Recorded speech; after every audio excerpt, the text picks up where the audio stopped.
Magandang hapon mga katubig. Update tayo dito sa ginagawa natin project dito sa may San Jose del Monte, Bulacan.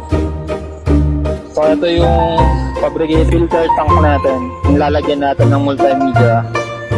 Full weld na yung loob tsaka yung labas niya. So ang ilalagay na lang natin dito ay yung cover niya sa baba, sa taas tsaka yung sa baba.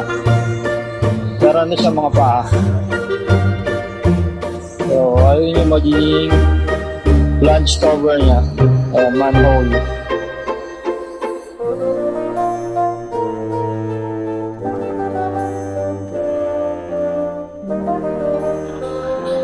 So abangan nyo yung gagawin natin multimedia water filter dito sa San Jose del Monte, Bulacan.